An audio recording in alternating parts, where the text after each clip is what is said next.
Ito ang Bumudok Falls na isang napakalaking talon na matatagpuan sa Barangay Bangaan, Sagada Mountain Province. Ang Bumudok ay isang bontok term na nangangahulugang malaki. Sinasabing 200 metro ang taas nito. Tara mga kaoli, samahan niyo ako na tuklasin ang nakatagong ganda ng Bumudok Falls.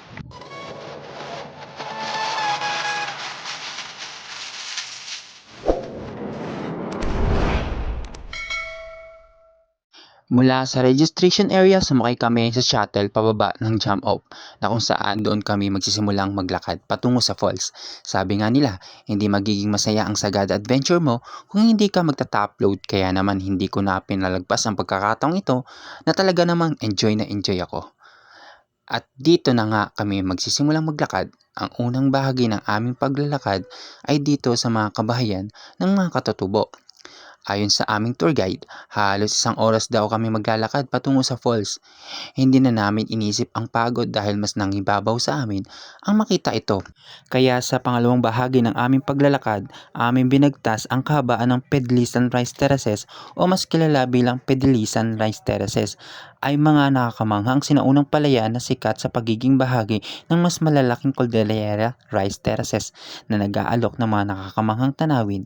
Ang mga terraces na ito ay nagpapakita ng mga traditional na pamamaraan ng pagsasaka na nagkokonekta sa mayamang kultura ng pamana ng mga katutubong Ifugao na umukit sa kanila sa pamamagitan ng kamay ilang siglo na ang nakakaraan. Guys, pupunta kami ngayon sa Bumudok Falls.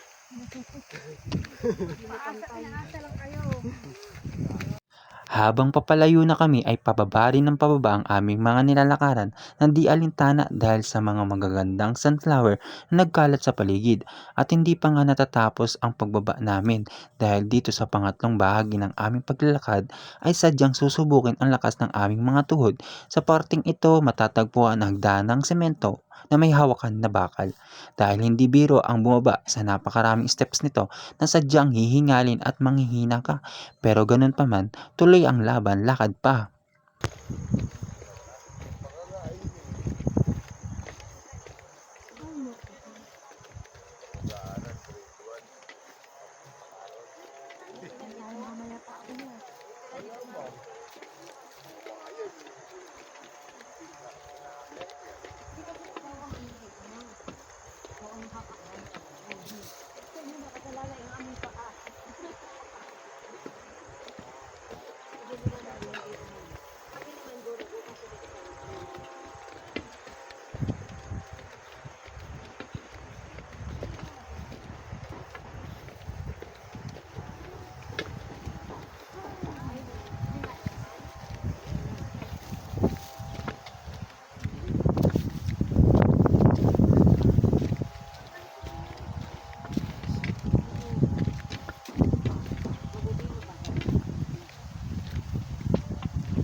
At sa pang-apat na bahagi ng aming paglalakad ay may tulay ng madadaanan, at sa wakas pumatag na rin dahil nasa pinakababa na kami at piling ko malapit na kami sa katotohanan.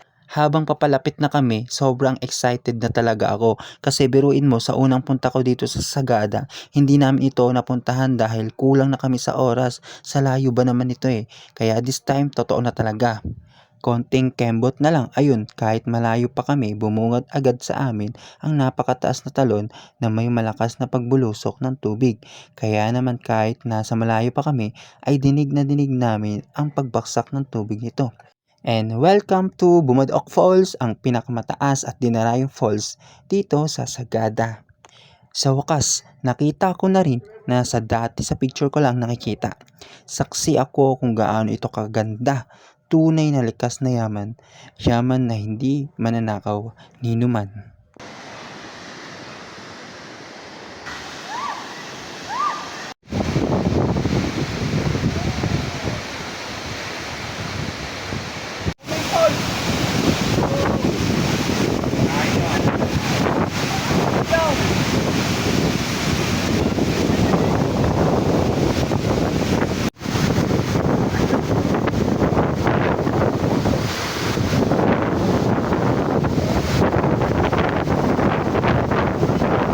And for more travel vlogs, just follow me.